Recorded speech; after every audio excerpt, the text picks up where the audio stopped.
Hello, hello, how are we all doing? It's another glorious Sunday. It's a bit miserable and wet outside, but we've got some painting on the go. We're going to be painting up Khagra's Ravagers, the new warband for Warhammer Underworlds. How's everyone doing in the chat? See, we've got the Rising Ape there, Andy Woods, Dave protecting the chat as per usual. How's everyone doing? What are you guys painting today? I've been really looking forward for these guys arriving. Unfortunately, we meant to do a kind of a review and unboxing on them, but they were delayed in the warp, so my pre-order of these came yesterday, and yeah, really excited to paint these guys up. Going to be going for a kind of traditional scheme, so black, grey edge highlighting, red cloak, all that kind of stuff. So yeah, hopefully these should turn out. Now what I've done is left the bases and the shields separately on the sprue, so make them a little bit easier to get to. The shield, when they're attached to the arm, is going to obscure a bit of the detail, so I thought it'd be easier to leave that separate. And then likewise with the bases, there's quite a bit of detail on them that you'd probably miss if they were stuck to it. So stuck them on a cork, and yeah, makes life a little bit easier. So what we're going to do first is get the airbrush out and hit those red areas. We'll start with a really kind of dark red, leaving some of the black in the recesses, and then start hitting it with lighter colours just to get the highlights and the edges on there, and then we'll go back in with some black and just kind of tidy up what we may have sprayed over with the airbrush. So Andy Woods is building a Demon Prince, amazing. Rising Ape, more work on my Imperial Blood Bowl team, excellent. And Dave is sorting bases for Death Watch, Captain and Chaplain. Awesome. So yeah, a bit of hobby love going on today. Get the gloves out, get my little spraying doohickeys out, and we'll get cracking on getting some colours down on these guys. So yeah, hopefully the chat seems to be behaving today. I think we had a blip, was it last week, where it just didn't seem to be having it, and I think it was on YouTube's side. It seems to be fine today.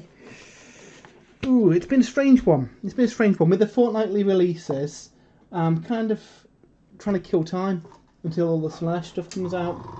Because, yeah, that's going to be my next big project.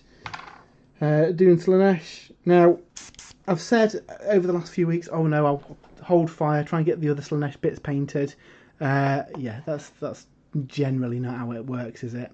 Definitely want to get Zigvold, do some kind of non-metallic metal gold on him. That's going to be a big project, and I'm actually going to try it out on the trim on these guys as well, so we probably won't get that far today, but it's definitely something I want to do to try and practice that technique, because I think it'd be something really cool for the Slanesh force. So Jay says typical internet breaks at the start of the stream. Yep, always the way. So what we're going to do is, yeah, start with a red colour on the cloak, and we'll start with something fairly dark. So we've got, in the instar range, we've got pure red and pure warm red. I'm probably going to go for pure red, darken that down, then use this as kind of like the final highlight. We're going to add quite a bit of black to this, just because I think, yeah, if we can try and get a gradual transition up to the pure red, I think that'd be pretty nice. Daniel Watson, how are we doing? What are you working on, dude? I think you were working last week when we were streaming, so good to see you again. So, as we showed last week, these are dead easy to use. Just drop them directly into the cup of your airbrush. I've not needed any thinner or anything with these because they're already pre-thinned for airbrush work. So we're going to start with 3 drops of black. I think should give us a good start point for these, and then a drop of red, and we'll modify this kind of based on what the colour looks like. A little bit of trial and error.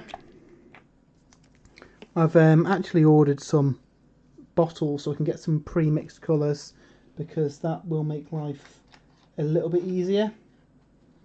So let's get this mixed up. Now this might be too dark. You can see there, it's kind of like a reddy black. So I'm just going to put another red in there, just to bring that up a little bit. So that's 3 black, 2 red at the minute. And when mixing paints, if you just remember the ratio, yeah, that's better. If you just remember the ratio, it makes it a lot easier to mix that colour again in future. And like I say, if you do want to get a colour that you're going to use a lot, pre-mix it, put it in a pot, makes life really easy.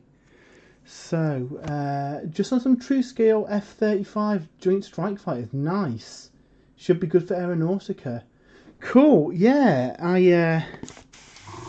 I've been painting some different stuff myself. I've been working on some Warlord Games boats for Black Seas. They're kind of naval warfare game, which is really cool. The models are really nice. So we'll just go letting this flow through the airbrush a little bit. And what we're going to do is just try and hit leaving some of the black in. As you can see there, it's just a little tease of red. Doesn't matter too much if we hit the black areas, because we're going to go back in with a brush and just tidy them up as well. So what's that? That's a bit of shield, so I don't need to worry about that.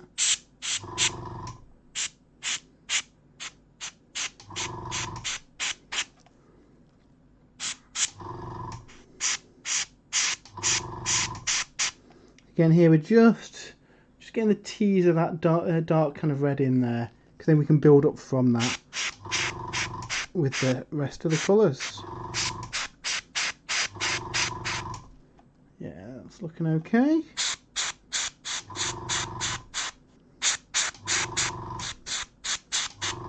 Just find for kind of cloaks and stuff, the airbrush gives a really nice smooth effect on them. So that's what I'm using there. It's not the finest needle on here. If you had a more precise needle, you could probably get away. I mean, I've not done too bad there. I've not really hit much of the other detail. But you could probably get away with doing kind of highlights and stuff with a finer needle. But this one does the trick for me. Again, that's quite a nice dark red though. Lighting seems to have gone funny. Yeah, that's looking okay. So yeah, most of today is going to be building this up and then painting all the kind of black armour, because that's going to take the bulk of the time on this thing. I've for my Sons of Horus, for the black armour, I actually use a black gloss, which is what I tend to do for this kind of thing. But if you listen to our Hobby Resolutions episode, one of the things I want to try and do this year is kind of improve painting techniques. So with these guys, yeah, I'm going to go and try and go all in with lots of levels of edge highlights, try the non-metallic gold. And the good thing with the Underworlds warbands is that you've only got, you know, what, 3 to 5 models in a warband. So it's a bit easier to be able to practice different techniques with them, because you don't have to go to town doing an entire army with them. Right, so this goes over his shoulder.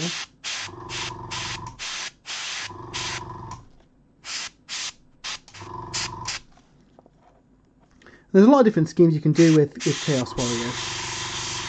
I saw on Twitter Nick Baton's done a warband in a similar scheme to the Indomitus Necrons with the new Rune Lord brass. So yeah. Cheers. Dave's linked in the Hobby Resolution show in the chat as well, where you can see what we're definitely not going to fail for next year for our challenges. If you've listened to previous ones, I don't think I've managed to get 3 out of 3 yet since we've been doing it. So I don't want to sound contrary, but I really don't like it. That's why it's not been painted. I think I need some conversion, but I've got lazy. What's that? This warband? I really like these models. Yeah, obviously different tastes for different people. I've really liked all the warbands I've seen so far. Really want to get the vampire guys. They look really, really, really nice. Likewise, they showed off an Uruk on Warhammer Community the other day, and that looked gorgeous too. It's Dave says, I know a guy who got 3 out of 3 one year. Well, yeah, we'll have to see for this year. So I think Dave's doing all right. So Dave was trying to paint up a unit every week, and I think he's done that so far. For the life of me, I can't remember what his other two, the other two resolutions that he picked. I wanted to write a narrative element into my armies as I do them. Again, been waiting for my army to come out, so once the Slanesh stuff comes out, I want to kind of come up with lore and names for the various units and champions in there. And yeah. Cool. So yeah, it's been a weird one so far because I guess we're kind of in limbo while we've got these fortnightly releases.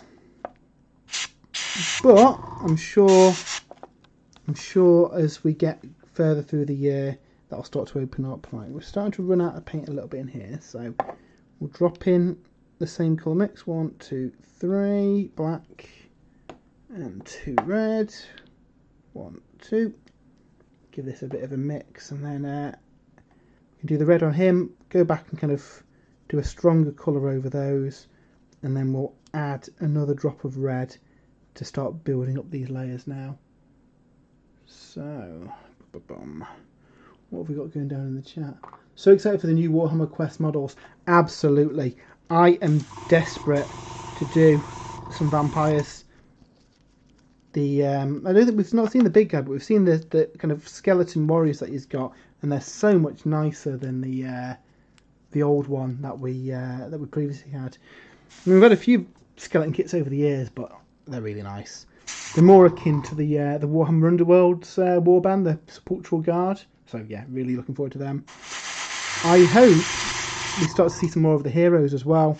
Obviously we've seen the Vampire Hunter guy, but I think there's some cool stuff that we could see with these. Well, I have to say I can't wait for the Bone Splitter warband. It's about time new Savage Uruks got some love. Yeah, absolutely.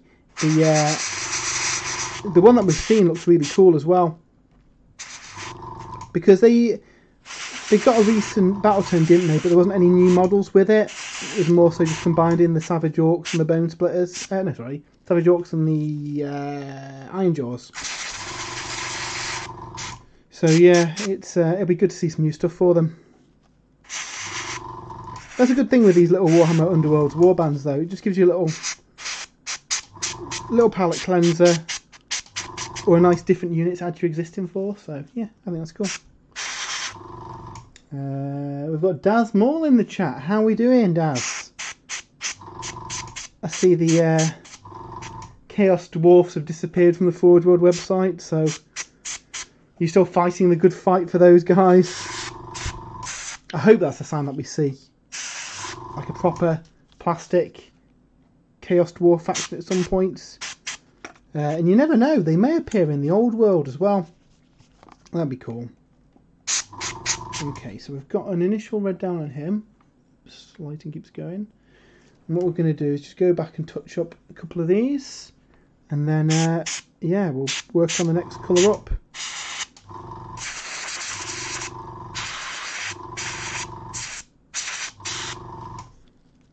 Again, please let me know if the rumbling of the compressor in the background is a bit too loud.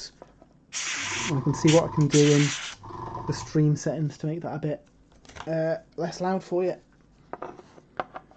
Dave Soft, one day I'll be allowed to use our COVID collection in battle. Okay. Andy Woods, I really want to get back and paint some more Underworlds. Yeah, so I want to try and paint every warband this year. I mean, all the ones I've seen so far have been really nice, but yeah, I really enjoyed doing the two out of Diachasm, so Miari's Purifiers and the Dread Pageant. Obviously, they've got a Slangor in there, so that immediately jumps up on my list. And then we've got Vampires. We've seen the Lizard Men, they look good, the Seraphon Warbands. Obviously, the Bone Splitter guys. And it looks like we're going to get some Bone Reapers and Idenith as well, so yeah, looking forward to that. Should be exciting. Dasmore, don't remind me, man. I'm now doing some Iron Hills. Oh, well, Iron Hill dwarfs are cool. The Middle Earth miniatures are really nice. And the dwarfs, and they're fairly angry, so, you know, they tick all the boxes. But yeah, it does seem a shame that they've been discontinued. I nearly got some myself. I've got a Tamerkan's Horde army, which unfortunately suffered the same fate. But they're still nice models, you know. It's just a shame you can't expand them. And for friendly games, I'm sure people will allow the use of those older war scrolls. I know I certainly would. But then, yeah, I'm a more narrative game. I know any kind of like competitive tournament players would probably be a little bit upset that these models are now essentially discontinued. Be interesting to see if they get points in the next General's Handbook. I hope they do. I know Tamerkan's Horde unfortunately vanished from the latest one, but yeah, it'd be a shame if the Chaos Dwarfs weren't usable. Dave, I painted quite a bit of stuff over COVID. Can't wait to try them on the battlefield. Yeah, number of armies painted to actual games played ratio seems to be quite high in favour of models painted. We had a couple of games of 40k. It was quite lucky when the Indomitus box came out. Some of the restrictions dropped a little bit, so we were lucky enough to have a couple of games of 40k in the new edition when we were doing our review content for that. And yeah, a couple of games of 40k in the summer, which was really fun, and obviously we had the tournament as well at the Purple Sparkly Unicorns. But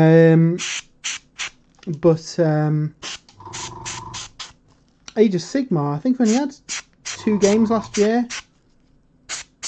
We managed to have some outdoor garden hammer when we had a nice sunny day in the summer. I think it was the day the General's Handbook came out, and we had a couple of games of Age of Sigmar in the garden. And then other than that, I think we had a game, me and Dave, Sons of Bahamut versus Uruks. I think that was on the release day of the Battle Tome, and again, unfortunately, that was our last game of anything I think we played. So yeah, looking forward to the world opening up and getting some games on, because there's a lot of models I've painted that I want to use. Lots of kind of like specialist stuff as well. I painted a load of Necromunda stuff over lockdown, so I've got a Van Saar gang that's done. I've got a Venator Bounty Hunter gang that's done. I've built up some Slave Ogrins, and I've got in some boxes down here some Van Saar that I want to build up as well, and obviously all the scenery as well. I really enjoy painting scenery. Plans are to use that for both Necromunda and some games of Zone Mortalis as well. So yeah, one day, hopefully, by the summer I reckon, we'll be able to play some Warhammer again. So what I'm doing here is just kind of going in. I've added a drop of red back to this mix, just so I've got a bit of a lighter shade I can then build up with these highlights.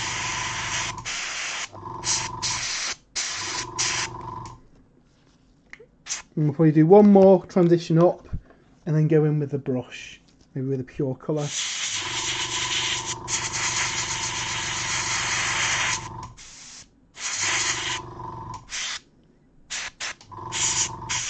And like I said, not too fussed about getting it on the black, because I'm probably going to go over the black again with a paintbrush, just so it's a nice consistent thing. And equally, because the actual spray undercoat is going to be a different shade to any black that I use, so it makes sense to kind of touch all the black anyway, so that if I need to fix it up, I've got a consistent colour I can work to. Are you using the Instar paint straight from the bottle? I am indeed. So yeah, they are pre-thinned, ready to go, which is nice. Now, because I'm chatting, my airbrush is starting to play up a little bit, but they do flow. If you're going to be doing it for a while, drop of extender or flow improver or something will just keep it going through the needle a little bit better. But yeah, these are looking okay. For Citadel paints, I normally just use a drop of Vallejo flow improver, but again, other than that, the air paints go straight through, so no issues. Right, I think we're nearly there. Just build this a little bit more. Again, just trying to hit the kind of most raised surfaces for the brighter red. What airbrush compressor do I use? So it is an Iwata Revolution CR for my airbrush. It's a fairly entry-level one, but it's a nice little workhorse. And then I've got an Iwata compressor. Don't know the make of it, the brand of it, sorry, the model of it, I'm afraid. But it's a nice little compressor. Hasn't got a tank, so you'll hear it rumbling away in the background. But yeah, it's done me fine. I think at some point I might get a more detailed airbrush. But if we're getting base colours down, I have no problems with this at all. So, again, we'll just hit the red on the edge of these. And then we'll go in with the brush after that.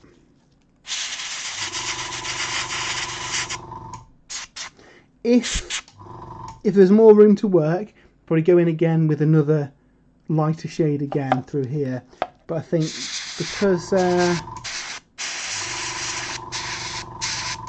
the way the model's put together, I think it's going to be easier after this point to do the next highlight with a brush. Again, because I don't have as much control with a thicker needle on the airbrush. So yeah, I think that's them done. So what we're going to do is just clean out the airbrush, and then we will jump back into those reds with the brush. And then yeah, that's not bad going. That's how the guys are looking so far. So again, what I tend to do is if I'm painting stuff that isn't attached to the bases, just stick it on a cork. So these are just from whiskey bottles, and yeah, it makes it a lot easier to handle them. It's cheaper than a paint handle as well. It's just going to get thrown out anyway. May as well use it to add to the collection. And then the bases and the shields are attached to the sprue. I'll need to touch them up once I take them off, but it just means that they're not going to be obscuring the detail on the models while I'm painting. So for me, it makes life a little bit easier. Right, so we're just going to clean this out, and then we will crack on with the painting. So we have got a pre-order next week, I believe. So tonight on Warcom, we should see what there is. So what's everybody's bets for what we've got coming next week? I imagine we'll probably see Slash, because they've been showing them off on the on Warcom the last couple of days, and they did say back in the preview seminar that the Daughters of Cain book will be coming the same time, so we may well have 2 books out the same week there. But there's also an awful lot of 40k releases on the way as well. So obviously we've got the Drakari book, we've got the new Kill Team box that is imminent, I'm sure. Don't think we'll see the I might do the battle box with the Drakari and the Sisters of Battle. Presumably the Sisters of Battle is going to follow the Drakari though, just because when they release a battle box, it tends to feature two armies with like adjacent battle tomes, codexes, whatever the system is. So it wouldn't surprise me if we saw Drakari in the battle box the same week, and then the following month get the Sisters of Battle, Adepta Sororitas. They did say that we'll see a 40k codex every month, so I don't know if we'll see 2 in a month because of that.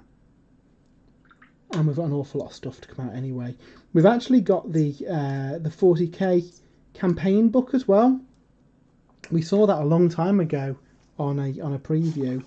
This is the Death Guard taking out a Mechanican planet, I think is the storyline. So that is due at some point too.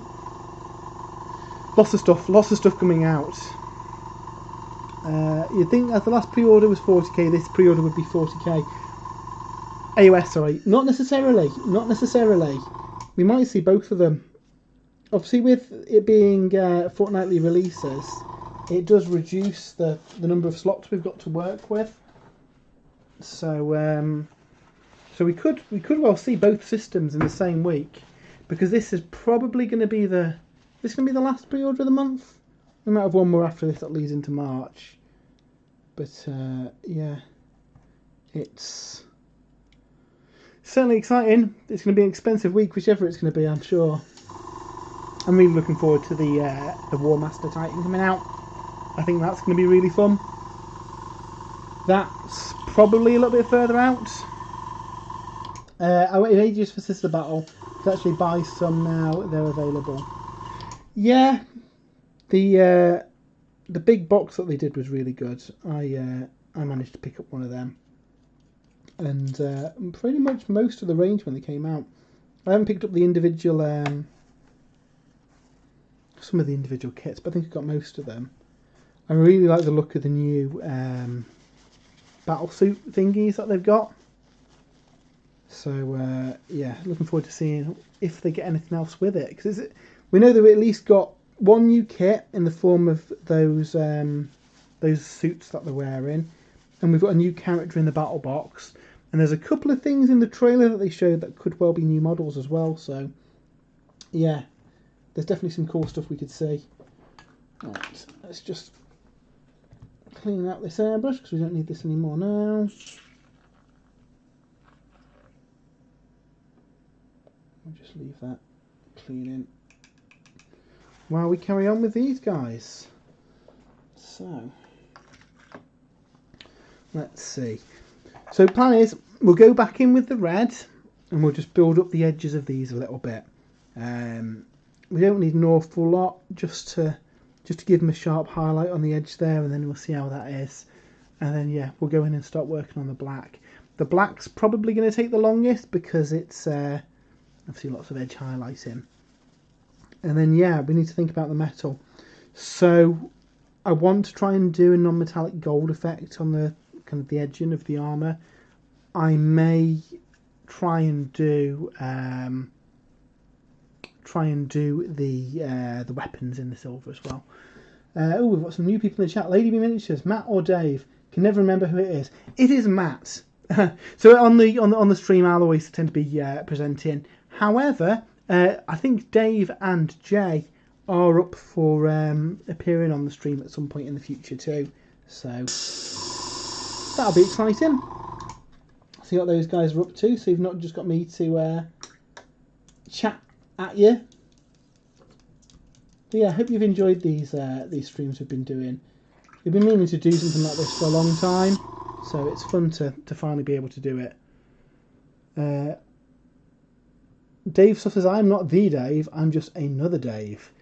Yeah, we've got multiple Daves within the chat. Daveception. So let's just tighten up this. Airbrushes are really handy, but they do take a while to clean. It's probably the only kind of downside to them. It's yeah, I suppose it's just another tool, isn't it? But they do take some faffing around to clean them, unfortunately. So what we'll do, we'll leave that cleaning out and crack on with the painting. Rising Ape, I haven't seen that name for a while. Hey B. So to all the newcomers, what are you working on today? Anything exciting? Any new armies planned? Right, let's get these out. So we'll get a smallish brush, and yeah, we'll just go in with kind of a slightly lighter mix of that again, just to kind of define the edges of these. So let's start with the sorceress, sorry, because I think she's got the most red on her. He sounds a bit like a Shaun of the Dead quote. So we'll take some red, we'll take some black, and we'll mix up a slightly less dark shade of this red. See how that looks. That looks a little bit darker, to be honest. Let's put a bit more red in there. Ba-bum. And we've got, there we go, that's looking pretty good. A slightly lighter red to start building this up. So, again, we'll just highlight these with that. There we go, looking okay there. Still working on my blue squigs from last week. Can't go wrong with squigs. I'm a big fan of squigs. I've been tempted to do a kind of squig army in the past myself. I think it'd be really fun. I do like the Gloomspike Gits models. I think they're really nice models. And I've always fancied doing a squig force. It'd probably be entirely squigs. I do prefer the squigs to the kind of infantry. Trolls are pretty cool though as well. I do like them. Troggoths, whatever they're called now. So yeah, we're just going to go in and do these kind of edges. I think this is actually like some parchment here, but I can go back in and change that. And then we'll do a slightly thinner edge highlight at the end of that. Davesoft, we've got a bunch of orcs left to finish off, some traitor marines at about 20% done, and boxes of Admech, Sisters and Khorne to glue together. Just need to make a start one day.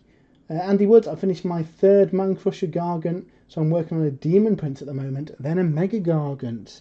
Yeah, I've got one more Mega Gargant to build, and then I've got two Gargants that need painting up then. I thoroughly enjoyed painting the Mega Gargant. I did the Kraken Eater back when the kit came out, so I'm looking forward to doing the other variations, the Gatebreaker and the one that's name escapes me. Gatebreaker, I can't remember the other dude, but they're all really nice models. I was impressed at how different the silhouettes of the models look as well. I was really impressed with that. You know, it makes them look like the Imperial Knights set when it came out. Obviously, at the time, it was fantastic. But one of the weaknesses of it is that all the different War Stomper, that's it, Jay. All the different builds of Knight kind of looked the same.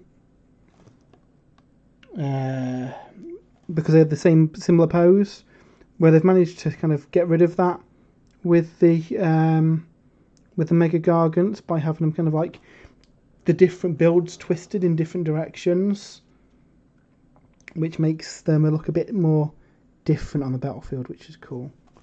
I'm going to get a little bit of Water Plus just to thin this a tad. Pop that in there. And this will just thin the paint a tiny bit. Just so we can do a bit more of a blend on here. Okay. And she's got a little bit of crease of her cloth there. Just pop that in. Okay. Not looking too bad, quite happy with that. So yeah, I really want to work my way through each of these different warbands this year. There's not been one I haven't liked. And I find them nice to give you something different to paint, because you can easily get... I tend to paint an army at a time, and it is easy to burn yourself out doing that. So by having a bit of a palette cleanser to work through, does mean you're not going to get as burnt out as you might do. So let's wait for that to dry. We'll start on the next one.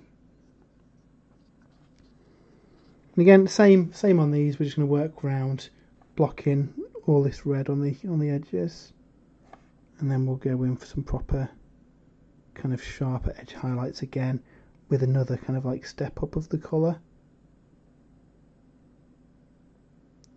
Not too worried about hitting the black here either as well, because like I said earlier, we're going to go back in and block out all that black again. I've done the red first because obviously the airbrush is quite a messy step. So start that, go back in with the black, and then that's the majority of the kind of big blocks of colour done then. And then we can go in for the kind of more detailed areas, like the boots and the kind of cloak and the head. I kind of wish I'd kept the head separate, but the way the model goes together makes it tricky. I suppose I could have cut off the pin and had the head separate just to make it a bit easier to paint, because I'm going to struggle to get to the left side of her face here, but we'll see how we go.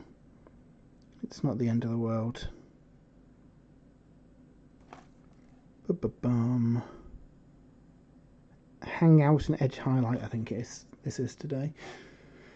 They're really nice models though. I'm kind of using these as a tester for my Chaos Warriors. I picked up the Start Collecting box that came out, I think it was like a couple of Christmases ago now, with the Chaos Lord on Khagra, is it? The big lizard thing.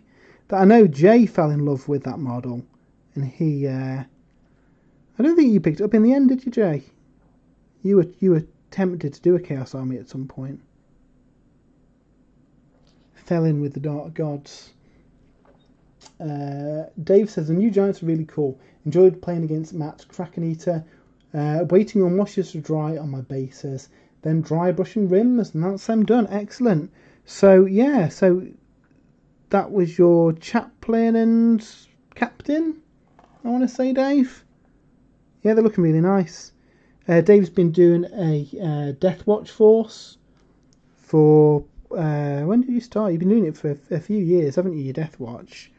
And you've kind of painted up some Primaris reinforcements when the new battle tome came out, new codex came out, because they now get access to pretty much the entire Space Marine book, which is really good. Gives them a lot more options that they never used to have. So yeah, definitely a good thing. Boom.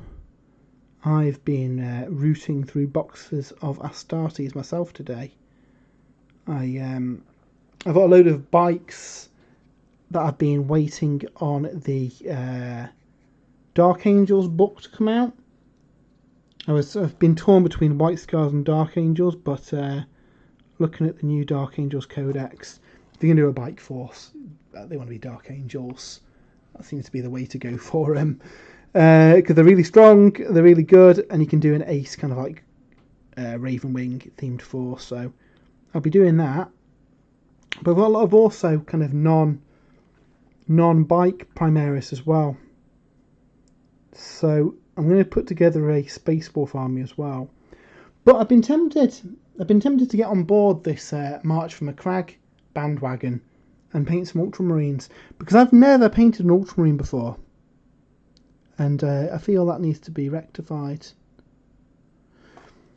So I could probably do 25 power of Ultramarines, but I want to do something a bit different. I kind of want to do Tyrannic War themed.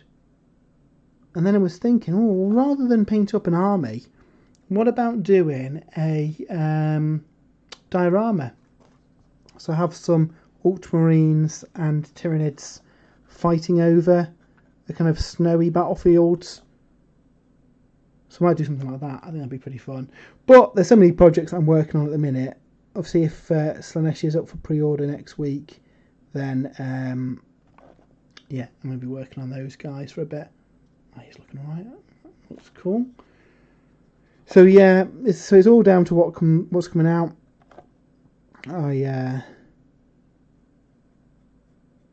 would like to paint some up though. I might even just paint up a unit, a squad or something of Ultramarines.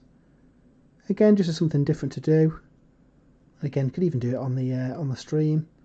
Little play with painting Ultramarines.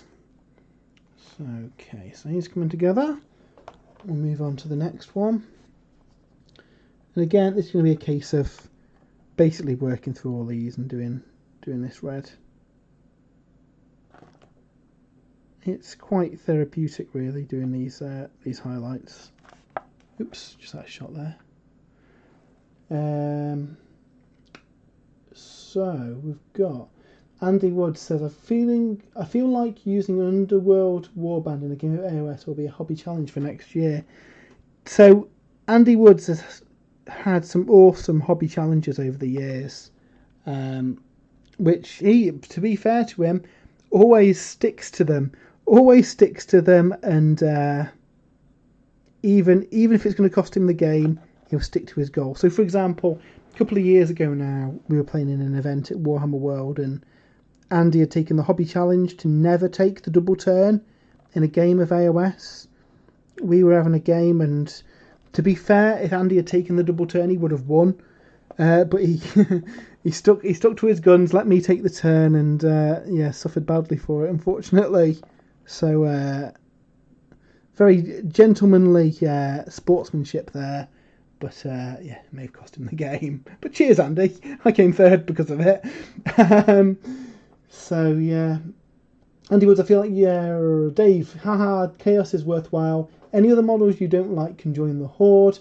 I have some AOS Khorne guys pretending to be 40k berserkers. Well, I reckon you can make some really cool Khorne berserkers using the various Age of Sigmar Khorne kits. I think Wade Price has done some Khorne berserkers based on them, and they look really cool. Because unfortunately, the current Khorne berserkers that you can buy are very, very old models now. So yeah, unfortunately, they don't quite look as nice as some of the other kits that we can get at the minute. Unfortunately, so yeah, I think we'll get some new ones when the World Eaters get their time in the sun. You know, there's so many factions that I'm sure Games Workshop will be working their way through all of them, but some of the big ones like that kind of deserve a new book and new models, and obviously we'll probably get Angron as well at that point. So I'd be definitely up for painting Demon Primarch Angron because he's ace. I know Dave's been dabbling with a 40k, 30k Force of World Eaters that you can use in both. So yeah, right, we've got just a little highlight on there from the front, and he's looking okay. And I've got the final guy.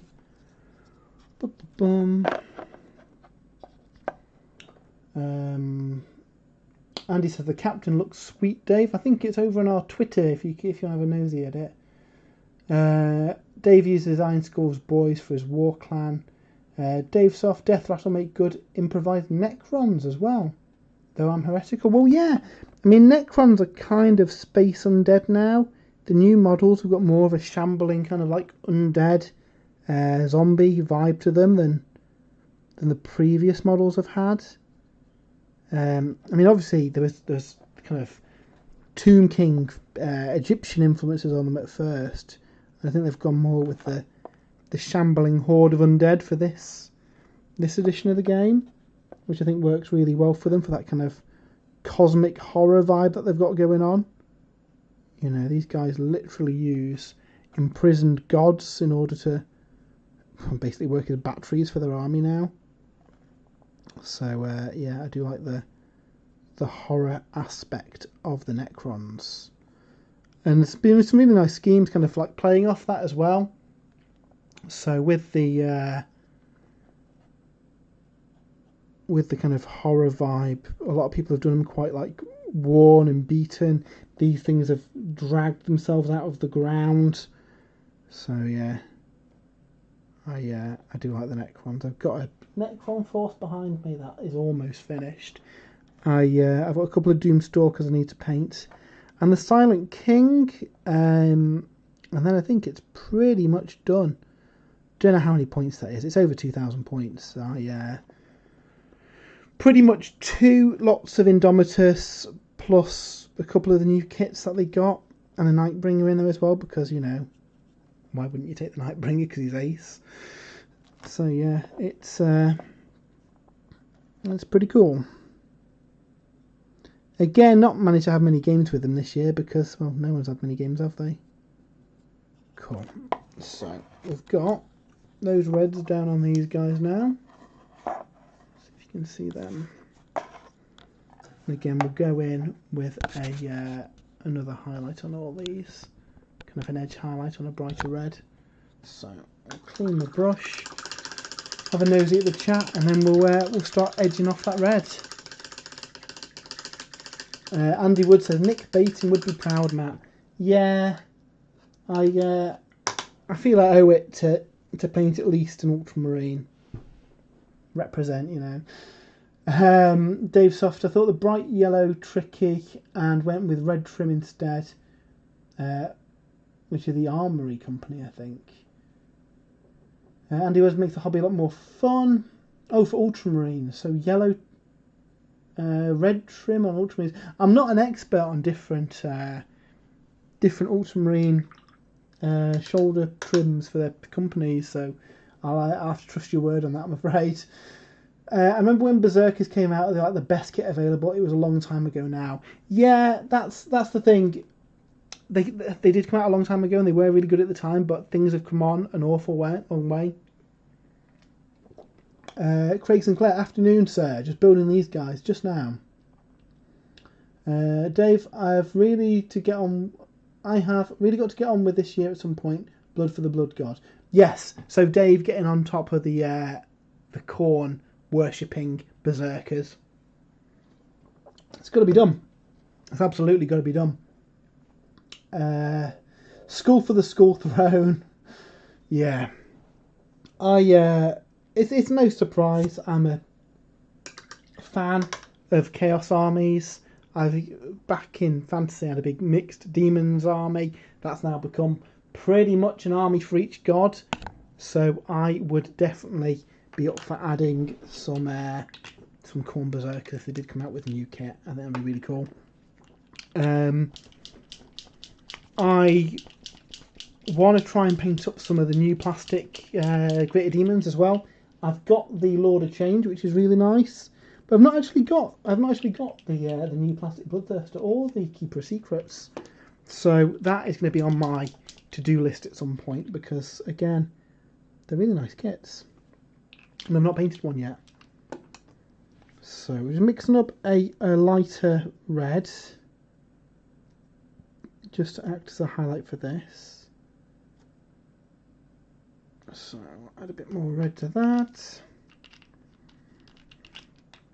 And again, this is going to be quite a bright red. Just this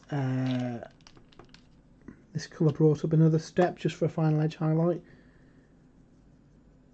A kind of trial and error at this point. It could be that actually I decide it wants a really kind of like vivid red highlight at the end. Do you guys find that when you're kind of like experimenting with colours, just mix and match and see what goes? So this is getting there. Boom.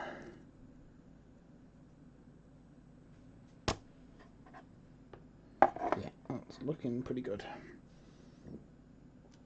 So what I'm going to do is switch to a smaller brush. We'll put in a drop of Water Plus just to make it flow a little bit more as well, because we're going to be doing this edge highlight.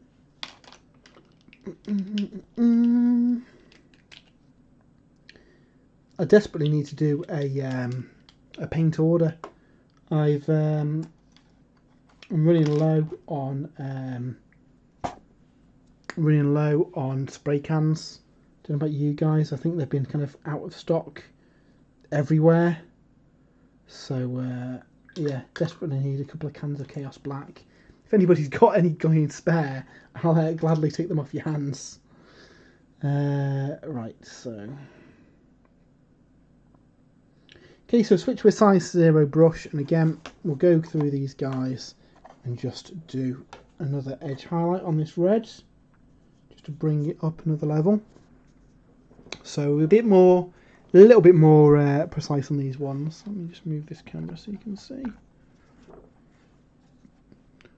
There we go, hopefully you can see a bit better there. So, yeah, go in just on the very edges, and it's just a slightly brighter red, just to bring this out.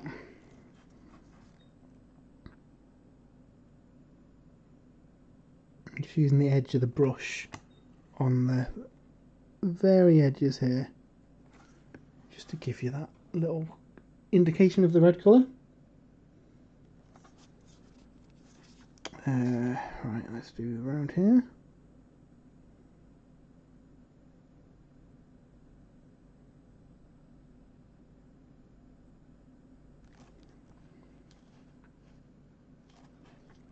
Basically just want all the places where the light's going to hit.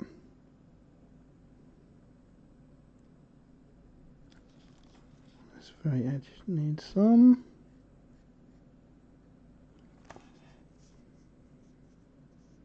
It's starting to come together now.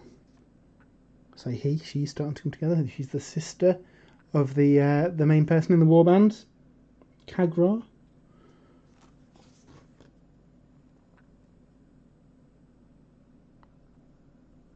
Okay. Yeah, pretty happy with that. Dave Soft started making some Alpha Legion out of spare Space Marines. I do like the Alpha Legion. Problem with reading the kind of Horus Heresy books is that I want to do like every Horus Heresy Legion. It's dangerous. I have got the start of a White Scars Heresy army, and I have got a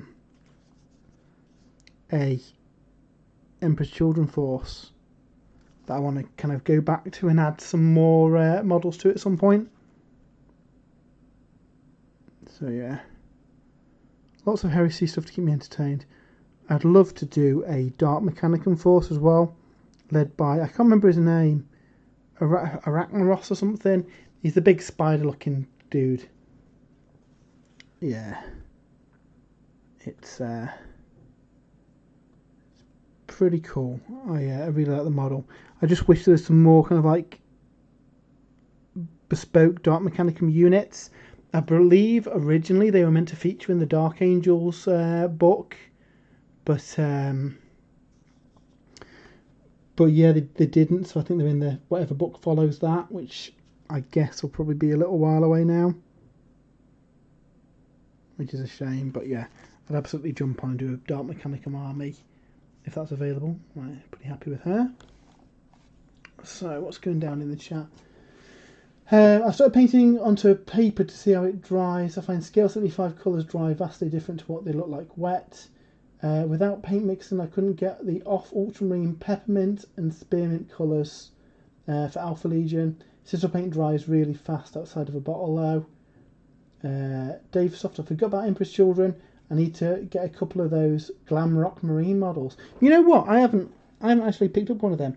I bought one for a friend of the show, Lee, a couple of years ago. I think they came out. It was a Christmas model, wasn't it? A couple of years ago. And I've not actually bought one myself.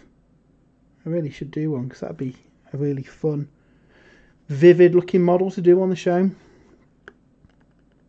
And I do like me some Emperor's Children. Boom. Pop this in here.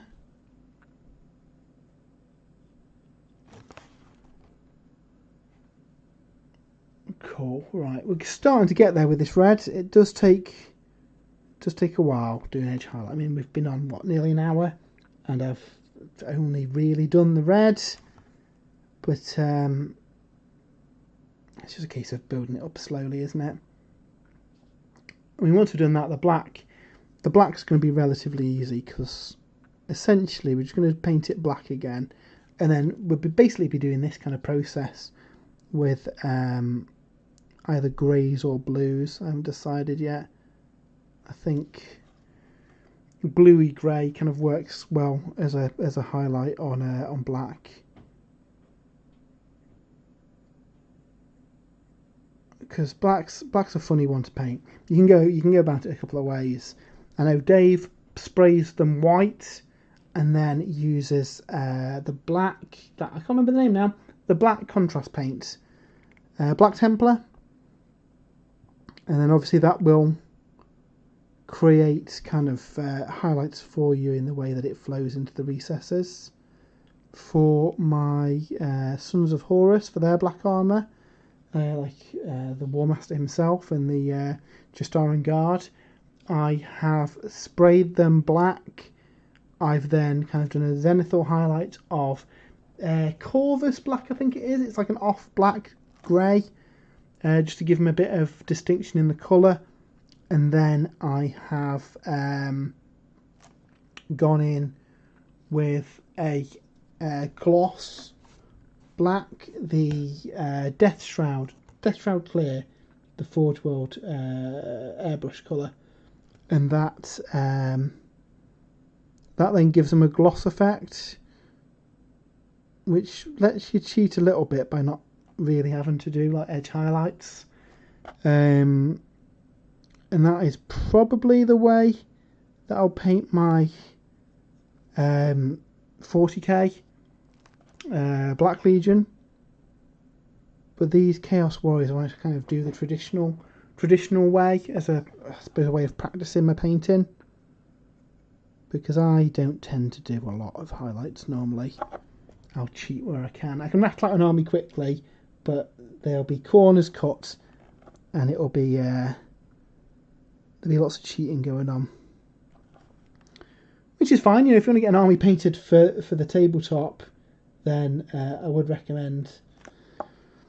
I don't mind cutting corners if it's for games. I can get an army churned out really quickly. Brilliant.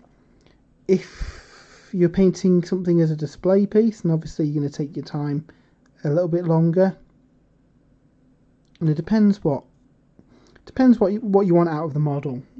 You know, some people will enjoy spending hours and hours painting up their models to be absolutely gorgeous. Where I suppose my main skills in painting quickly as opposed to painting well. So one of the reasons why I'm doing this stream every week is that I want to kind of improve the standard of my painting. And it all comes down to practice, doesn't it? Practice different techniques, practice with different paints, and yeah, use all that experience painting different things to kind of form the way that you paint yourself. I don't know what you guys in the chat think of that. What's your go-to method? You try and get something completed quickly so that it's ready to hit the tabletop ASAP, or would you rather your army look pristine before it's done? I know fellow Sprue and Brewer J tends to be of the approach of wanting to have the models look good first and foremost, even if it takes a while to do the entire army that way.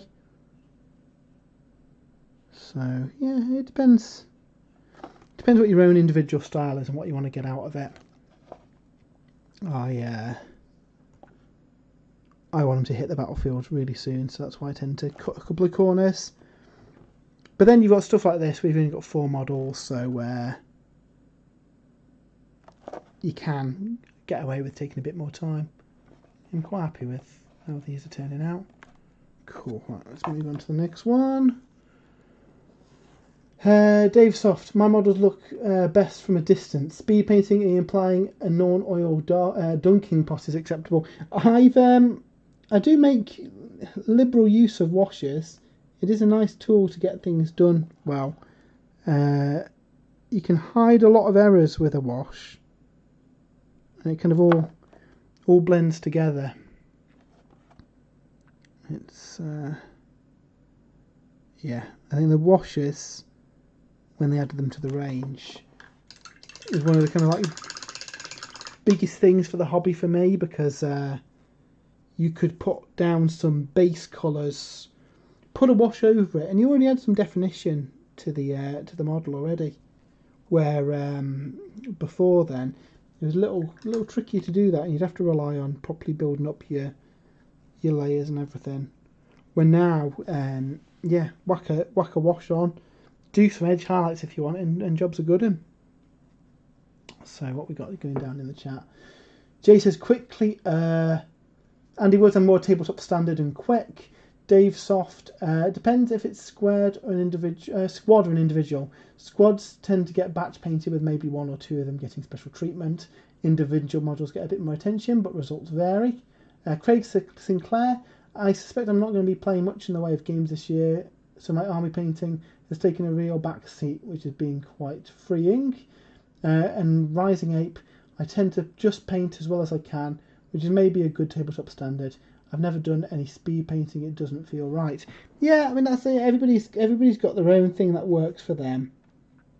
And you know, tabletop standard is subjective as well. You know, if something is painted to the best of your ability, then you know that is painted as to the standard that you want it. I certainly wouldn't some people feel kind of like they can't do events because they don't feel that the painting's up to snuff. I don't think that's right, really. You know, everyone's painting's different, everyone's style's different. It's all down to how, you know, what you're happy with. I've certainly had models where I've gone, oh, actually I could have done better there, but they still look better than just grey plastic. And that's the thing, you can always go back and add in additional highlights, or you know, if you're really not happy, you can always go back and repaint them completely. But hey, at least you've tried. It's and again, not for everyone. I like to have games where all the models on the tabletop are painted. Some people are content just playing with plastic, clear plastic. It's your hobby, and it's what works best for you. You know, I don't like it when people kind of dictate, oh well, you need to have X number of colours minimum to be able to play. Well, it isn't for everyone. Now, there are more tools than there used to be back in the day. So obviously with contrast now, you can get an army to a decent standard really quickly. And I wouldn't agree with anyone who kind of turns the nose up at contrast and says that it isn't painting properly. It's just another tool. You know, if you can bash out, say, we were talking about skeletons earlier, you're probably going to have a big unit of skeletons. Skeleton hordes an ace colour that gives you a brilliant kind of bone effect. Much quicker than if you're doing it by hand. If you've got the tools to do something quicker and easier, why would you kind of go out of your way to not do it that way? So I think there is a little bit of snobbery against contrast in the community that I don't really agree with.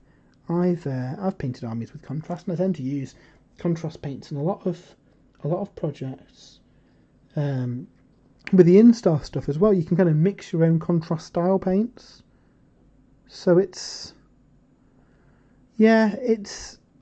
different tools for different jobs, and there's no wrong tools. It's all down to the way that you paint yourself. So yeah, that's my 2 pence on there on painting there. Right, this guy is nearly done. I'm not too happy with that. Let's just do that there. That looks a bit better. Yeah, those cloaks are looking all right. So we'll just go back through and just make sure we haven't missed anything. Yeah, pretty happy with him. He's cool. Maybe a little bit of edge in there. Ooh, what's going down in the chat? So Dave says I had to paint a stock collecting box in 6 hours. 6 hours? Skipped Abaddon entirely. I wasn't willing to rush such a nice model like that. No, well that's it. You know, for your kind of like main battle line stuff, or that you're going to have massive squads off, then yeah.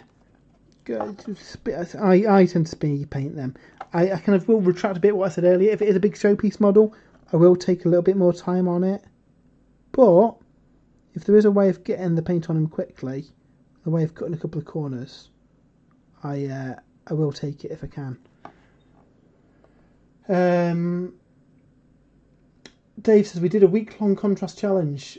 Felt a good amount of time without being too rushed. Yeah, so what did we do for the paint? Did I do the Ideneth for that? I think I did the Ideneth army. And I probably will go back to them at some point and add some more kind of details. But yeah, they were... I was really impressed with the contrast paints from using that. They turned out really quickly. Jay, I think sometimes the whole effect of a completed army at tabletop standard raises the entire effort of each individual model. Yes, and this is it. Reviewing the army at a whole when we're playing games, really. You're not looking at individual models, so sometimes your painting style will be able to show an entire army in a great light where, you know, nobody, I mean some people do, but nobody really is going to paint an entire army to like Golden Demon standard. A, you never get a game in because it takes so long to complete it, and B, it's a lot of models to work through. Hats off to anyone who does that, because that's pretty outstanding work. But realistically, I think like someone else said, was it Dave Soft said earlier in the chat, realistically your heroes are going to be kind of what you take your time on. Your heroes, your monsters, all your big centerpiece models will be kind of what you focus your efforts into. And then you will speed paint, but the rest, kind of your battle line, your main bulk of troops, won't necessarily be to that standard, but in bulk on the table they'll look good. Bases are something that ties an army together as well. If you can get a nice basing scheme, it will tie all those models together, regardless of how they're painted. So yeah, that's something that I tend to find.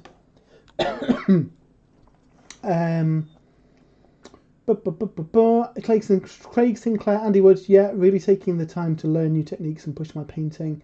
I tend to put lots of pressure on myself, which isn't really the point of the hobby. Well, and that's it. It's meant to be something fun, so, you know, if it ever gets to the point where it's not feeling fun, then it's time to have a little bit of a breather, maybe do something else, paint a different model. And that's kind of the reason why I've had these little side projects on the go. Gives you something else to mix up your hobby time a little bit. Dave Soft, definitely some of my orcs are a 4 out of 10 at best, but an ocean of boys, they look fine. Yeah, exactly. You know, if you've got hundreds and hundreds and hundreds of models to paint, I picked up some Napoleonics black powder from Warlord Games, and there's masses of models in that box, and I'm going to be painting them as quickly as I can while having them look okay, because I'd probably lose my mind if I tried to paint them all decently and had, you know, this kind of highlighting and stuff on them. Dave says contrast is unfairly seen as a cheat. Whilst it does help paint, you still need to learn the ways of using it. And that's it. Paints will control in different ways based on their jobs. You know, you can't you know, paint with them all the same way, and there's different applications for them all as well. So airbrush paints, for example, are pre-thinned, but that doesn't mean that you can't use them with a brush. So it's yeah. Dave Stuff, I've been mixing technical paint and washes for years. Got my first hands on some contrast paints. I laughed, felt so justified. Excellent. Craig Sinclair, found contrast really hard to get right. There is a knack to using them because the paints flow kind of really They're really fluid, so you need a bit more control on them. And a lot of stuff's down to like what base coat you use as well, and what colours are above them. So yeah, there's a lot of work in them. Daniel Watson, I've got to say I do like having minimum painting standards, 3 colours, etc. Just because a lot of power gamers tend to be people who play with grey, and it helps me avoid them. So yeah, so where's if it's an event and that's the rules of the event, that's fair enough, because that's the rules of the event, and it means that everybody has the same experience. We're saying some people like to play with unpainted models, you know, in the comfort of your own home. That is, if that's what you want to do, then by all means go for it. But in an event, I suppose, in an event you've got to think about other people's enjoyments as well. So by having by having a minimum standard, it means that everyone gets the same enjoyment from it. I just seen Andy Bryan in the chat say, just spray everything silver like me. So yeah, Andy does seem to have a large proportion of models sprayed silver. Nothing wrong with silver. Have you done a Necron Force, Andy? That seems to be your kind of thing.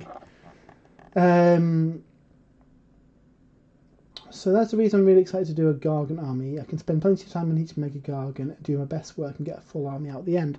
Yeah, so that's another really good point about armies of Behemoths, big armies like that, because yeah, you can absolutely go to town and spend some time on them, because you've only got, what, 6 models in your army. You can do it if you have 3 Man Crushers and 3 Mega Gargants.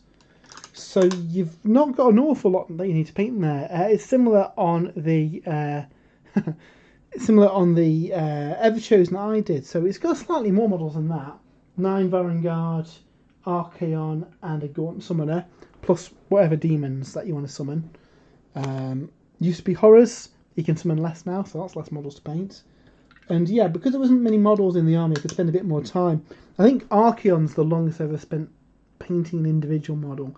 I think he took me, I don't know, I think I painted it over the course of a month. But I did jump in with lots of different projects in between, because I found myself, I'm not getting bored, but wanting to like paint a section, do a certain colour, and then come back and revisit it later.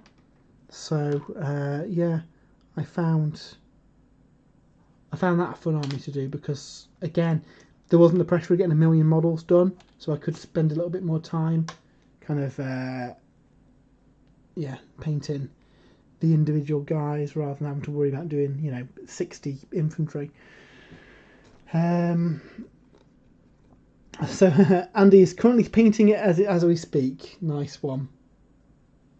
I'm looking forward to some events again. I don't know about you guys, but it's been a long year with not much Warhammer, hasn't it? It's not really Garden Hammer weather at the minute either, so I am looking forward to rolling some dice again.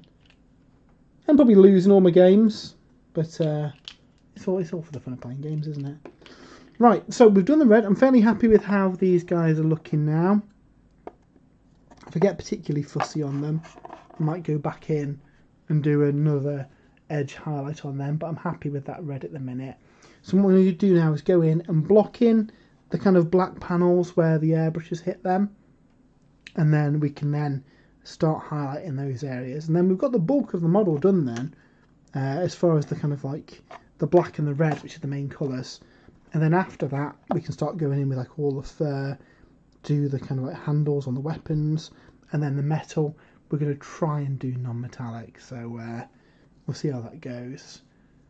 So, I mixed up some black, and we will go in and just start to tidy up these black areas. Now, because the black is going to be a different colour to the spray, just naturally as a variance in the colour, I'm going to paint in all the black panels the same, because then that means that if I make any mistakes when I'm doing my highlights, I can then touch it up with the same black. Where otherwise, if I just used the kind of the base black for everything, when I touch it, I mean, you can see the difference in that already. If I touch it up, if I make a mistake, you're going to have a different in the black in the armour panel. So, yeah. We're just going to block in all these black areas.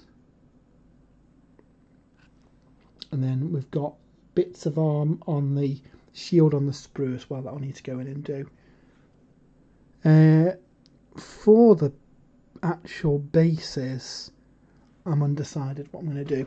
I'm thinking there's lots of rocks and stuff on the base, so if we do those variations of grey, we'll get some kind of green washes in there to kind of add some definition to them. And then there's kind of like browny kind of rubbly areas. So what I'll try and do is probably get some of the colours from the bases of my kind of like main Chaos army.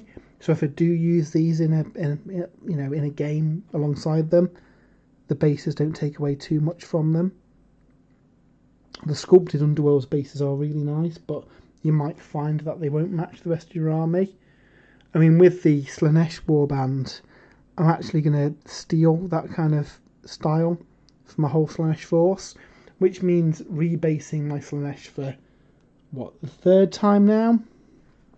I've rebased these guys a couple of times. But I really like the kind of desert thing that they've got going on with the kind of like Arabian Nights vibe that the new Slaanesh models have got. I think kind of desert bases will look really, really nice. So the way I'm going to do them is when I come to build and paint the models, I'm just going to super glue them onto small bases. And then I'll make some sand bases using a mixture of polyfiller and crackle paints. There's a guy who I linked his video on our Twitter, but he's pretty much recreated those same bases, and they look amazing. So yeah, I'll be stealing that. Basically, what he does, he covers half the base with polyfiller and kind of makes it into dunes. And then for the other half of the base, which kind of like rubble, and if I can get one here now. So here's the Slangor out of the Dread Pageant. You see, I don't know if you can see that very well there. You've got the dunes and then you've got the rubble. So he uses crackle paint to represent the kind of like paving areas, and then sculpts up the dunes with polyfiller. So yeah, I'm going to be doing that for my Slaanesh force because I think the kind of blacks and purples of the Slaanesh contrast really well on those desert bases. So yeah, that's what I'll be doing for those. Really excited to build them. The big lad in the palanquin, I think I like him more than Zigvold, to be fair. He's my favourite at the minute, so he's definitely going in the army. And then I have to get some Slangor because they're gorgeous looking models. And then yeah, we'll see what's in the book. I do want to maybe not buy the entire army in one go and just kind of gradually build it up, but I am weak-willed and probably will inevitably buy it all. But we'll see. It all depends when it comes out. I'm hoping pre-order next week, and maybe even the whole wave in one go. We've seen that with the Bone Reapers, and how many kits have we got? We've got a fair few kits coming, so it could be over 2 weeks. You never know. But I think I'd rather it all come out in one wave, and then I can pick and choose what I want to get them for the first stuff. Probably the characters, to be fair, because I've got a lot of demonettes and kind of army I can use. I've got a feeling the Blitzbarb Archers are going to be a really good battle line choice because shooting is pretty good in Sigmar at the minute. So if they're a really cheap shooter unit that you can take as battle line, I can see a lot of people taking them. Obviously we don't know what the rules are yet, so hopefully we have some idea. I think Warhammer Community is probably going to have some articles on that in the coming week, so we'll see what they can do. Do me brush. Chat has jumped on massively. So Dave says, yes, you did Iron Earth, I did Iron Jaws, and Jay did Seraphon. My 2 Deathwatch characters this week have a nice mix of contrast and standard paints.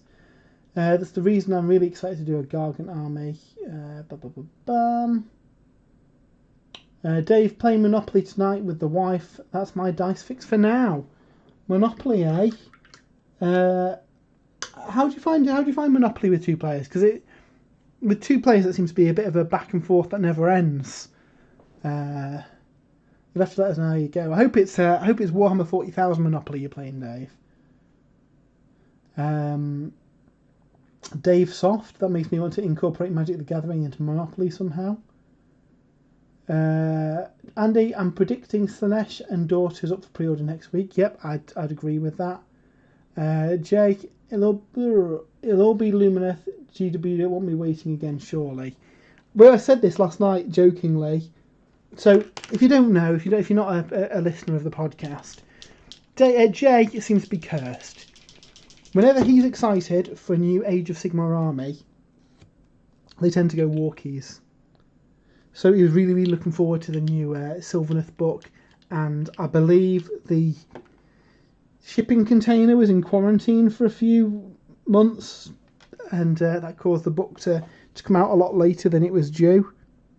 Obviously, he was really looking forward to the Lumineth last year, and due to the global situation, they were delayed much longer than they should have been.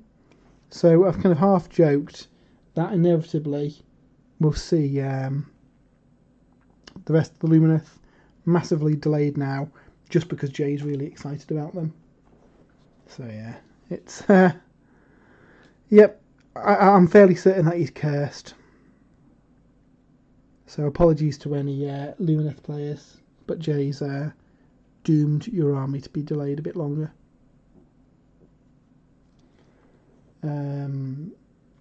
Danny Watson, I'm keen to get some different battle line for starters. The rest I'll get slowly. Yeah, I imagine we'll probably see a few options for battle line. Maybe tied to different HQ figures. I can see the elite dudes. I can't remember what they're called now. But like the elite heavy armored guys, there's like a possessed variant and a normal one.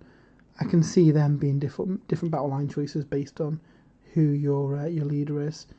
I'd love to see Slangor as battle line just because I like the models, but based on the fact that it's like a 3 model box and they seem like they're going to be quite elite, they're probably not going to be battle line, unfortunately. I'd love them to be, because I'd be all over a Slangor army. Now I do wonder if they would maybe work with a Slanesh Beasts of Chaos army. So I'll have a look at that, because that'd be pretty fun too. And I reckon they could work well with the desert vibe as well for something a bit different. So, boom, he's okay. That can stay red because that's going to be his boot, which will be brown.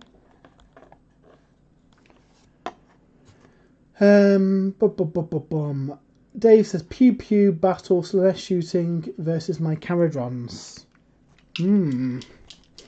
Yeah, I look forward to seeing how they do. I mean, shooting for a start is going to be a massive change for Slanesh, so it'll be interesting to see what other tricks they get in the new book. Dave says Monopoly with 2 players fine. A little bit longer. Friends Monopoly. I'm disappointed, Dave. Play something like Risk or Carcassonne's a good game. In fact, speaking of board games, on the podcast this week, we want to know your top 3 board games of all time. So these could be Games Workshop ones, or if you've got any non-Games Workshop ones you want to shout out, we'll include those too.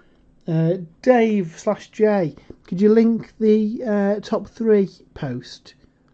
And then, yeah, if you guys want to share your top 3 games of all time, then yeah, pop it on the Twitter post, and we'll feature the best ones on the podcast, which we record tomorrow, being Monday. I've lost track of time. So yeah, it should be a bit of fun. I like this guy. He reminds me of Slambo. In fact, all the models are kind of like callbacks to old limited edition Chaos models they've done over the years, which I really like. Yeah, I think that's a good plan. It kind of appeals to the the collectors and painters as well as the Underworlds players. Rising Ape, I love the new mortal followers for Slaanesh, and I'm hoping that someday soon we see some rules for Nurgle to get mortal infantry. I'm itching to kitbash Free Guild and Plague Bearers.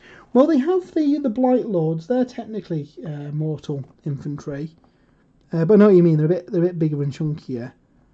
Yeah, it'd be cool to have, I suppose, the AOS equivalent of Poxwalkers then, corrupted Free Guild. That'd be really nice. And obviously, in a friendly game, you could, I don't know, build a Cities of Sigmar army, but base them around the kind of Nurgle theme. That could work. That'd be pretty cool. I've always fancied doing like a full converted army, but never got around to it. It's a lot of work, isn't it? Converting up a whole army from scratch. They do look really good when they're finished, though. There's been some ace examples over the years at Warhammer Games Workshop events. Right, so we'll just block in the shield. Give me brush a bit of a clean.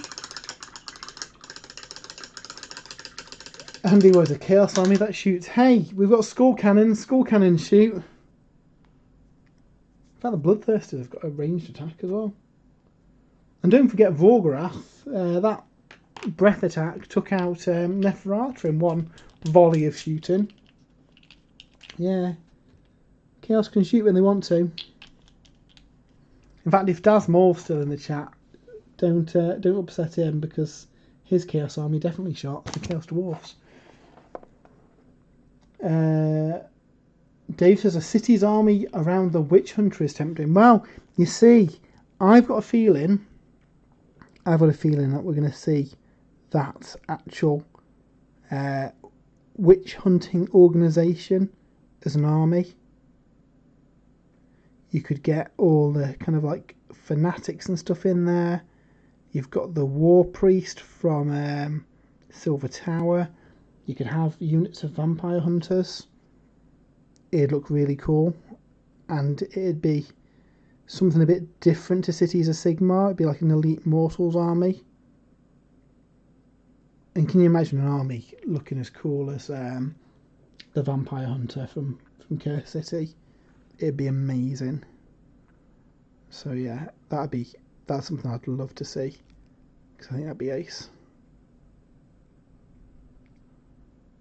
So that's a little bit patchy. Hopefully it dries okay, but I might need to go back and give that another coat.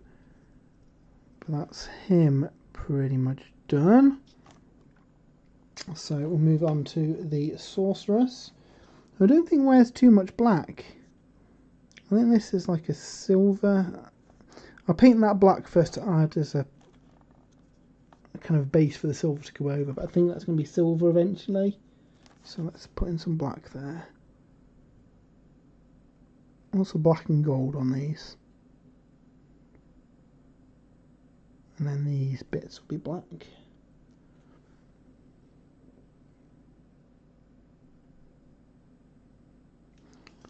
Is that some armour? That's the cloth there. That's an armour panel. So, yeah, that's okay. I would normally have some reference pictures of the warband kicking around, but unfortunately my iPad's run out of charge and I can't have them up on my main screen while I'm doing this, because otherwise I won't be able to see the chat. So we'll just have to do it by memory, and then if I do notice anything that's in the wrong place, I can always touch it up. But yeah, these are really nice models. I kind of hope we see a proper new multi-part Chaos Warrior kit, because the easy build ones out of that start collecting box are so nice, and so are these guys. They only recently got a battle tome though, didn't they? Last, maybe a couple of years ago now. Be nice to see the slaves starting to get some more love though. Right, so she's fine. What we'll do is we'll just do the black on the shields as well, just so the black's matching across the whole army. So we'll jump in and do that next.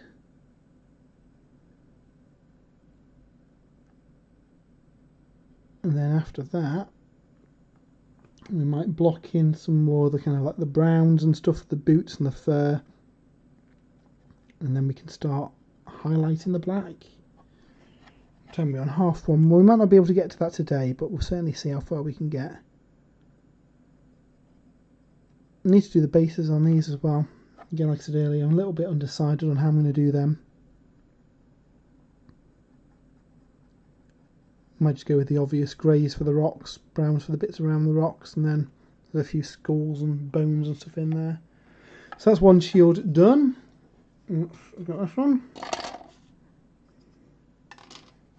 And just blocking the black on the other shield. Andy says, ha ha ha, that Chaos Dragon. I love that Chaos Dragon. So if you've not seen it, it's Vorgarath and Scarlock, the Skull Host of Khorne, which is the big Forge World kit. Essentially, it's a Chaos Warrior riding a corrupted God Beast. Because what's cooler than that? And it's a really nice model.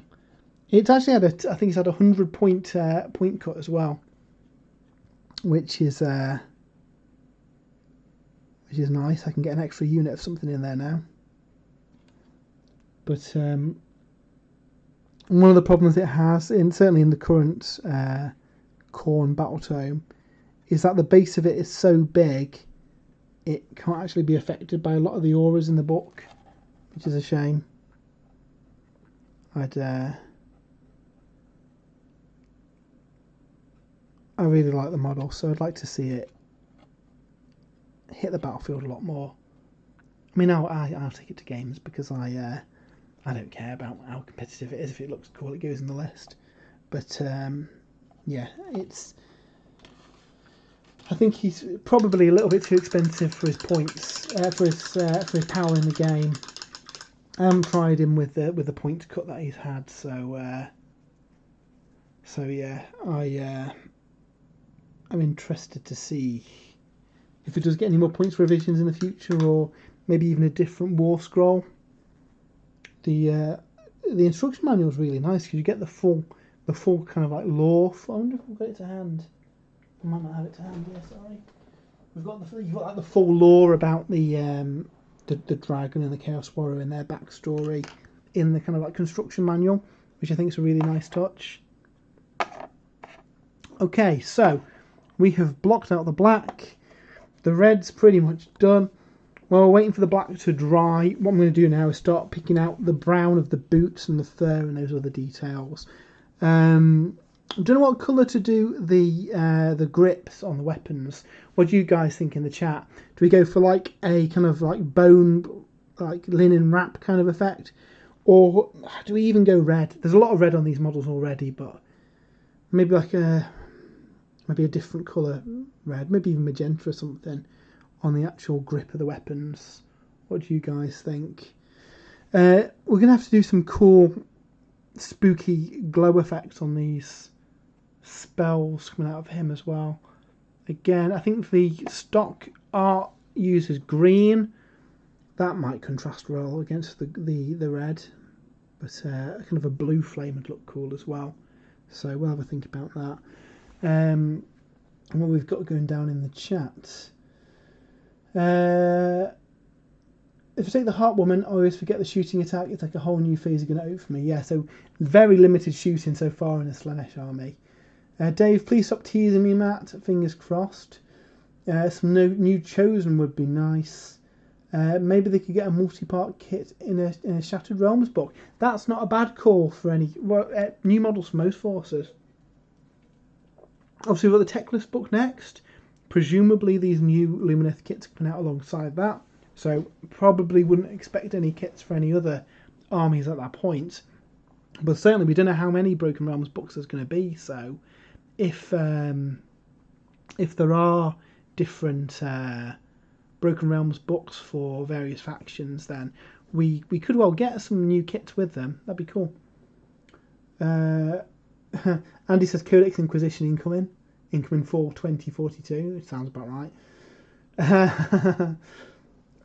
Jay says Screamer Pink Norn Oil shade looks good. The Rising Ape says go for a realistic tanned leather colour. Yeah, both of those are good options.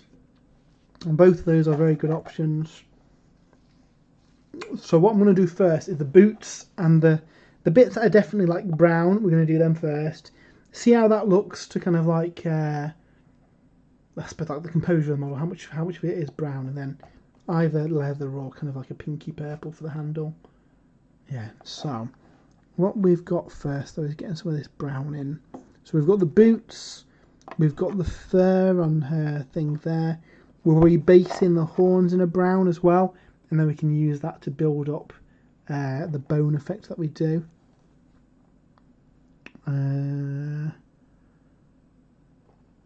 That looks like flesh stitched to her back. And then we've got some kind of weird creature on here, so maybe some kind of like Seraphon style cover for these colour for these scales would be cool. So yeah, either way, we'll start with the brown, do all the boots and the kind of belts and stuff, and then we'll see how we look and go from there. So has she actually got any brown on her? She's got the fur at the back, yeah. So we'll get a brown together and we'll start going into that. So let's go with if I can find my paints. We'll mix up a dark brown as a base, and then yeah, see how that looks and start building up from there. So and the paint has just needs popping in here.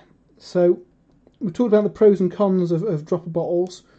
One of the downsides is they can get jammed if the paint dries in the nozzle. So just bear that in mind if you are using any dropper bottles. Obviously the pros are you're going to have less wastage because you're just getting out what you need. Put a bit of black in that just to bring it down a little bit. Tiny bit of black. And we'll see how that looks.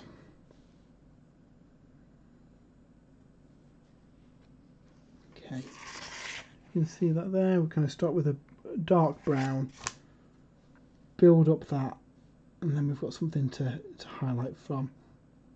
And that can work as the brown for the horns and bone and stuff as well. As for skin, I don't know what I'm going to do yet. The artwork for the wizard has got a much paler, kind of unnatural looking skin. So again, we'll have a play and see what works. So what have we got on here that is actually brown? We've got a little pouch on her belt. So we'll block that in first. And we'll do the horns in that colour as well. I'm tempted to do the skin in that colour to work as a base to go from rather than the black. I'll do that for now. And then this is like fur up here. So we'll start putting that in. And build up that fur colour. But yeah, I'm really impressed with how detailed these Underworlds models are. They're very, very nice. Okay, that's very subtle brown. We'll build that up over a few layers. This will just act as like the lower colours in there.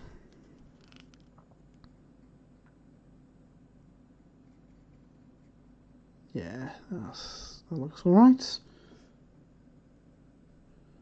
Out of interest, how does everyone else in the chat go about kind of picking what colours they use?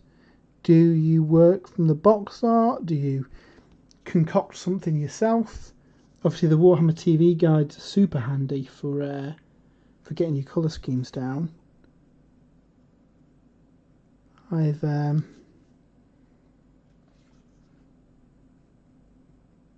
always tended to use those Warhammer TV guides in the past, certainly for like big kind of centerpiece models as well, where you want them to look good. So I followed Duncan's Nagash guide, I followed Duncan's Archeon guide. I stole stuff from Chris Peach's Dichasm guides because we were lucky enough to get the Dichasm box a little bit early. So over the course of a couple of nights, was rapid fire painting those models up. And yeah, luckily enough, Peachy had put out a video, so I was able to get a couple of pointers from that. But yeah, what about you guys? Do you just make up your own scheme, or do you follow kind of either the studio colour scheme or what the Warhammer TV guys are doing? I think this staff we're going to put brown as well.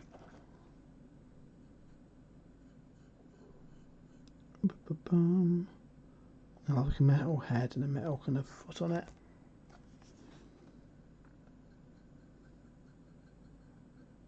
That looks wooden to me anyway. And one of the pros to mounting your model on a cork as well, you can kind of get into it at different angles as well, which makes life a bit easier than if it's fixed to the base. I will normally fix them to the base, it's just with these bases being quite detailed, I thought it'd be a lot easier to do it separate. Okay, so that's done there. So Jay says, it depends on the studio scheme really. I love the Lumineth, so followed that. Yeah. It's, if you guys ever had any studio schemes that you don't like, I mean I always tend to go with what they go with, because to be fair they're normally pretty good. And they'll normally have them painted in the way that best shows off the model as well. But I have seen some really nice custom schemes over the years.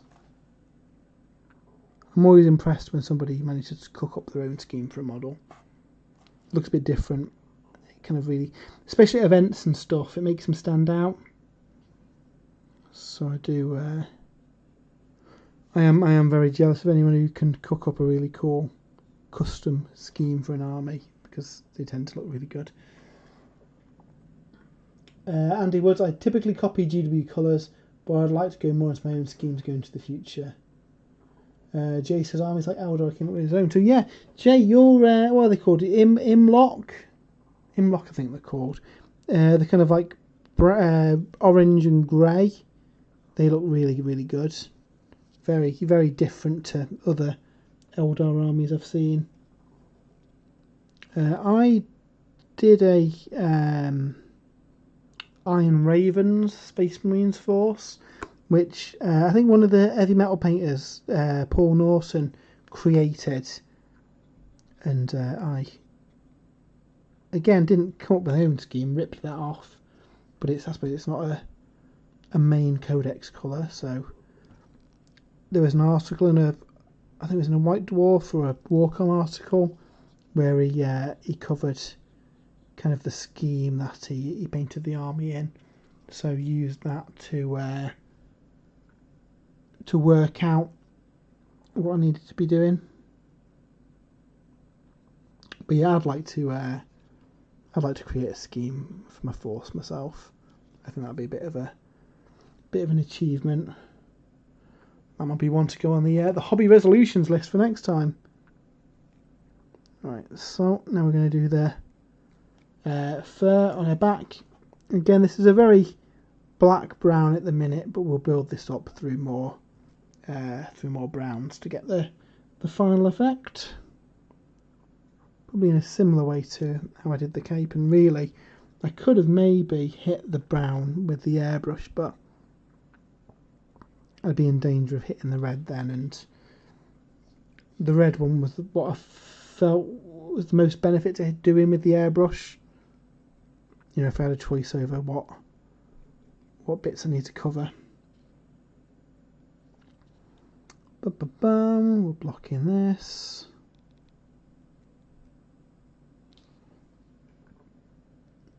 Oh, well, we're getting there. We're getting there.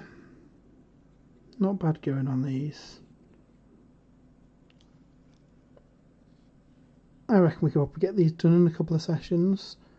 What I was thinking as well, guys, obviously in the past I've finished stuff off camera. Next week, would you rather see me carry on with these, or would you rather see something different? I'm just conscious of the fact if we have a couple of streams with the same model, obviously it's a bit samey, but I do get that people want to see the completed model as well. So what do you think? Maybe just show off these once they're done at the start of the stream, or yeah, paint them along with you guys. I'm happy to go either way, because I've got plenty on the painting desk that I can be cracking on with. I've got some Infinity models as well that I might paint up on the stream. I think that'd be a bit of fun. Cool, so that's that one done. Next we've got this dude. And I think, looking at the time, we might only get as far as getting the brown done, I'm afraid, guys. I feel like I'm slacking compared to usual. But yeah, the idea with these guys was spend a bit more time painting them and doing more highlights than I usually would to try and get a really nice finished effect for the model. So I'm not too concerned that these are going to take a little longer. I really enjoy painting them as well. They're really kind of characterful models.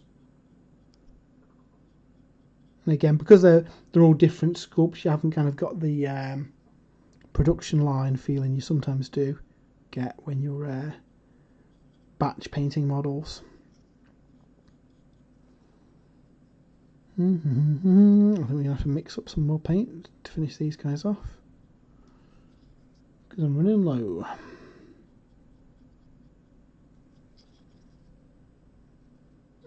That'll be a different brown with the horns as well.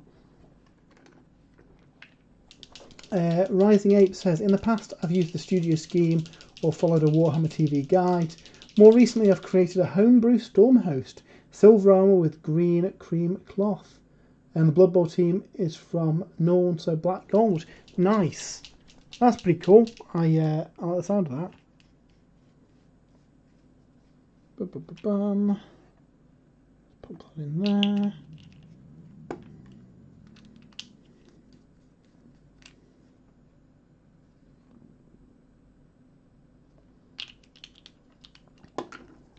Just mixing up another batch of brown here.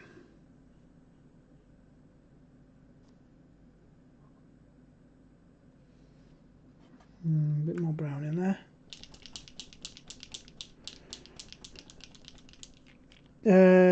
Jay says, post it to Sprues and Brews Twitter, dude. Would love to see it. I'm not sure what that is in reply to. Is that the Stormcast that the Rising Ape's done? Yeah, I want to see those too.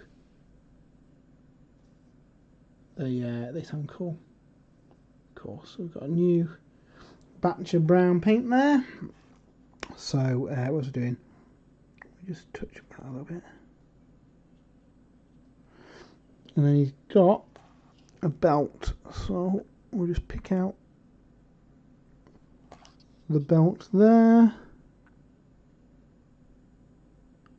and the belt there, and then we'll do the horns in the same brown as well, because that works as a nice base colour for the bone colours to go on later on, rather than the pure black.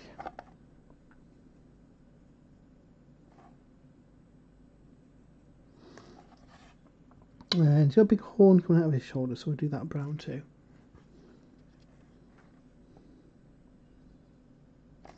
Okay, and I think that's just a little bit patchy, so we'll just touch that up a little bit.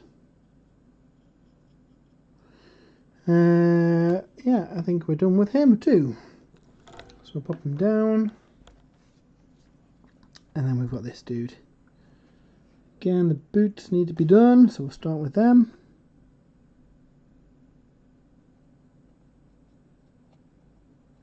I'm looking forward to having a game of Dichasm as well, because that's another game we've not really been able to play. Though that is one that we could potentially do remotely. You know, via Skype or something. Has anyone else out there had any luck playing remote games? Is that anything anyone's managed to try and pull off? I know some people have been playing Aeronautica remotely. Basically anything with a board or a grid.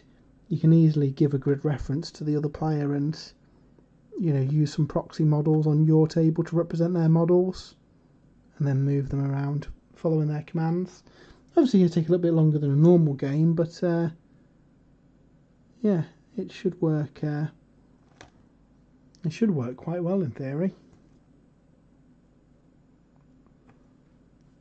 I'm hoping it's not too long that we can play properly though, because I don't know, Dave. I'm not getting Friends Monopoly being the only choice of game, I'm afraid. Okay, and we've got a bit of a skull on the belt, so we'll do that in the same brown base as well. And then it's a leather strap going across. So again, we'll do that in the same brown.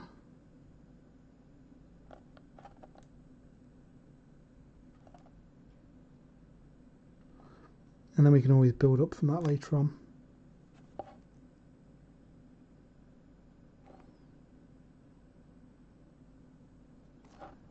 I might do the scabbard brown as well while we're at it.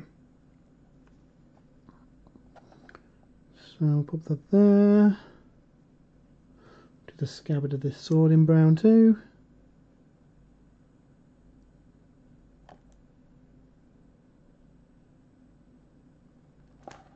I think worn leather's very much a Chaos Warrior scheme, isn't it? Okay, so that's looking okay. We'll just finish off his horns. Pop those on there, and the skull in the middle.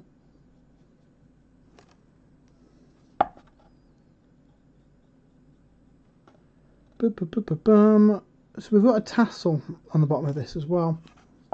Now that definitely I think needs to be red. So yeah, maybe a different colour for the handle itself. We shall see. But yeah, so that is the brown done on all those. I don't think any of these other guys have got a scabbard on their back. This guy hasn't. May have got that big horn though. Okay, we've got the scabbard of the belt. Let's do this one here, hanging off there. Again, we'll go in with some more colours on that later on. Same with this guy.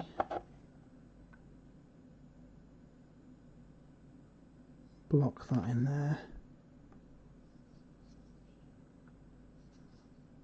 And that one as well, we'll do brown too. We can always go back and change these if you want to though.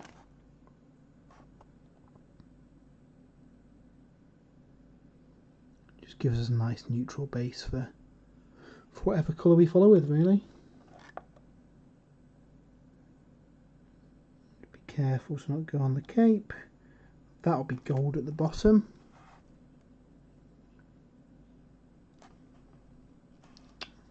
So she's looking okay. And then we have got the sorcerer. Again, just touch up a few of the details we missed earlier. I need another coat on that little pouch. And there we go. So, not too bad, not too bad. 2 hours work. We've got the red pretty much done. We're based in the black, and we've got the brown pretty much ready.